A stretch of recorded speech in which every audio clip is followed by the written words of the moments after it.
Help us change the culture by buying our latest single from Timcast Records, Only Ever Wanted, by clicking the link in the description below. All right, here's the first story from the New York Post. FBI agents say Director Christopher Wray has got to go, lost control of the agency. FBI Director Christopher Wray has lost the confidence of rank-and-file FBI agents after a senior bureau official left under a cloud of accusations that he shielded Hunter Biden's laptop from a criminal probe. And some believe the top G-man should step down, a new report says. Quote, I'm hearing from FBI personnel that they feel like the director has lost control of the bureau. Kurt, how do you pronounce this? Siudzak, a lawyer representing FBI whistleblowers, told the Washington Times in a report published Tuesday. They're saying, how does this guy survive? He's leaving. He's got to leave.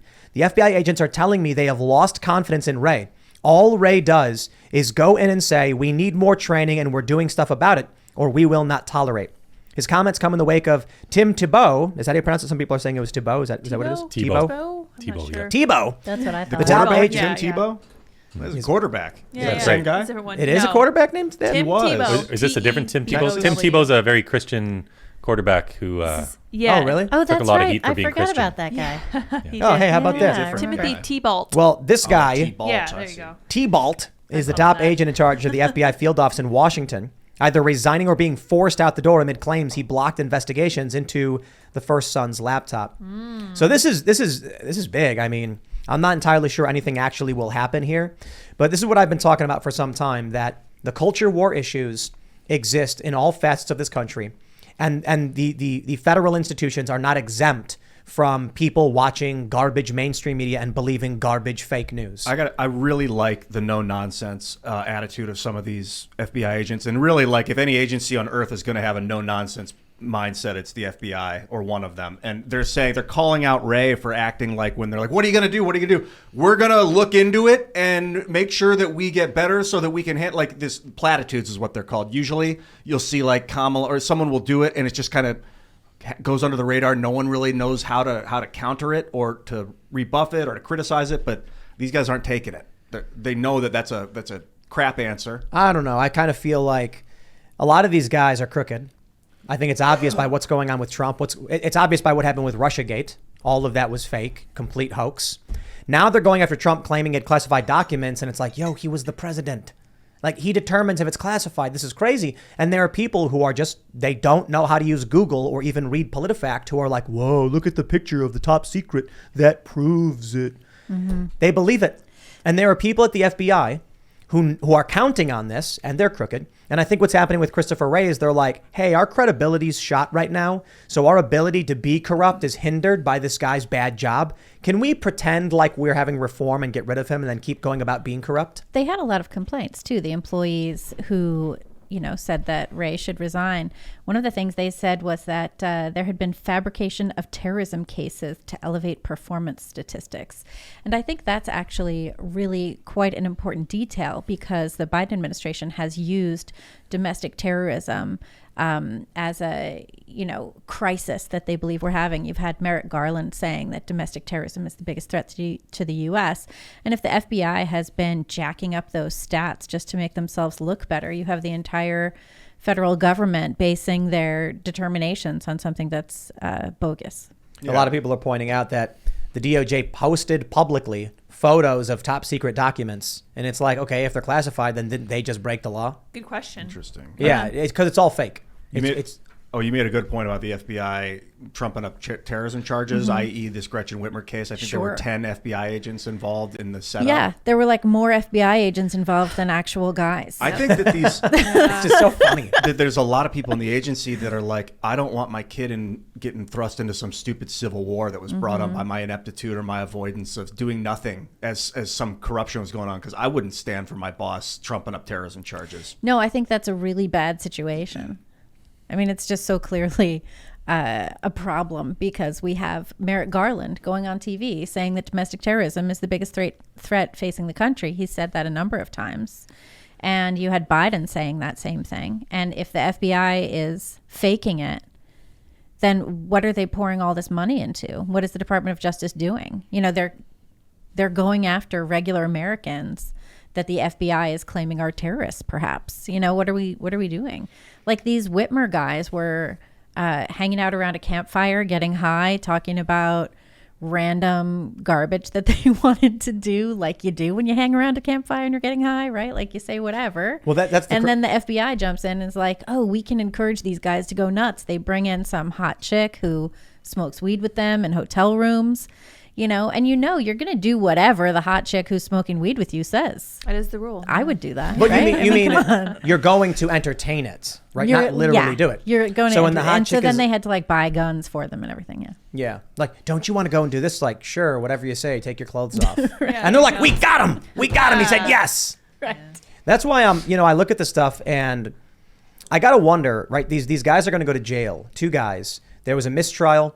Then they had another trial.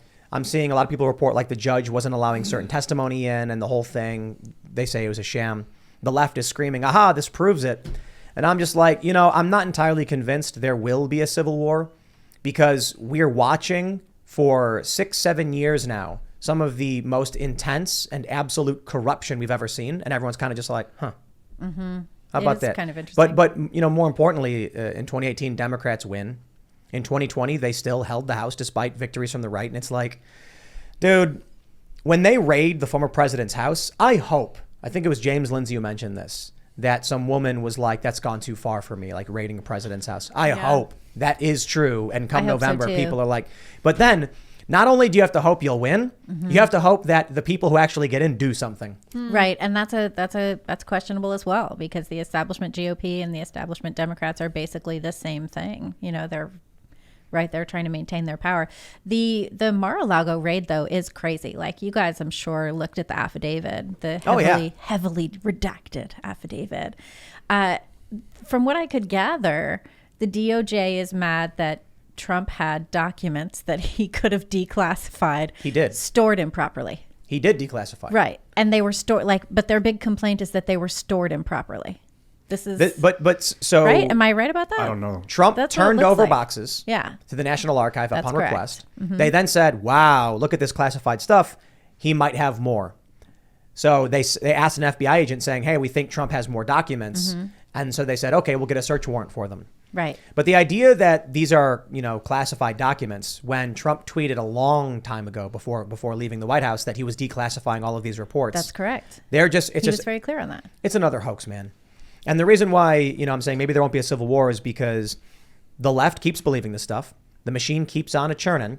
And even if the Republicans get in, they just say, well, we can't push too hard. We had a couple of Republicans in here who are like, we can't impeach Joe Biden, despite all of the evidence of the malfeasance and illicit dealings with his son, not even an investigation. So what I think is, when I say no civil war, what I mean is revolution. The left is engaged in some kind of revolution. You've got all the crazy race ideology, gender ideology stuff. You've got the you will own nothing, World Economic Forum stuff. And it seems like that's the direction we're heading. Since 9/11, the American people have gone nuts. And it's more than just the United States, but people have gone totally twisted on each other. They've been looking at each other like that maybe we're the threat. Well, we made a huge mistake in allowing the authorization of the Patriot Act. That was a huge issue. Yeah, and what's happening is... And nobody cared. I remember being stunned at the time that so few people cared. It's crazy. It's insane. And the world is creating a new government. There's a world government being formed right now. If the Americans refuse to stop fighting and they keep arguing with each other, when they end up getting a seat at the table, one, no one's going to take them seriously when they're forming their new government, and it's going to get formed without us. And two... they might not even have a say in what happens. They can literally have their new government. Well, this is like Klaus Schwab. They want to make a corporatocracy. I don't want any part of some world government where people are, leaders are not elected in the way that we elect them. I actually, Brexit gives me hope because Britain was just like, we're actually just still going to be Britain, y'all. That's a form of world government, is decentralized autonomy. Like, we could bring American ideals and constitutionalism to the globe if we're a unified front and people believe us. Offering. They don't want well, that. Yeah, that's why we would have to fight to argue at the table. They would want to pervert our system of government. They are. Look at what they're saying. The problem they say, but I don't want to. I'm like, why would we want to be part of some garbage world government? It's either we're the leaders or we're going to get trounced. Is that if you want free speech, we have to regulate your speech. Right. They're telling you that we're fighting for freedom. And then simultaneously, it is 1984 to the That's T. correct. Yeah, I mean, they're the ones with this massive top-down approach telling us how we have to live, how we have to, deal with our cars, how we have to deal with our kids, how we have to deal with our families and our homes, all of this. They're telling us what to do, telling us that, it's from the bottom up and the middle out, right? Doesn't Biden say that constantly? And it's not. It's just a complete lie. They want to control us from birth to death and to go along with what they want. And I think that it's at the point where you just have to say no to anything the federal government offers. But you need to propose something different. If you just say no, you'll slowly get steamrolled. Well, but Yes, we had exactly. something. We had something great, right? We had constitutional democracy, and we're not going to have that anymore. Like, It's a fight. I mean, I don't like the term fight necessarily, but it's a constant struggle to maintain economic democracy. The right constantly saying, no, wait, don't, while the left keeps expanding what they're doing. well, look at what's happening in California now, right? Like with the, they're going to phase out gasoline-powered cars, and now they're telling you can't charge your EV. Yep. I mean, That's amount it. I want to like. You will own nothing. Thanks for checking out this segment from the Timcast IRL podcast. But if you want to check out the full show live, tune in Monday through Friday at 8 p.m. And if you want more special access content, head over to timcast.com and become a member. Your membership helps sustain this company, keep our journalists employed, makes this show happen, and you will get access to exclusive members-only segments of the Timcast IRL podcast, and there's a massive library to check out. So again, go to timcast.com or tune in Monday through Friday at 8 p.m., and we'll see you all there.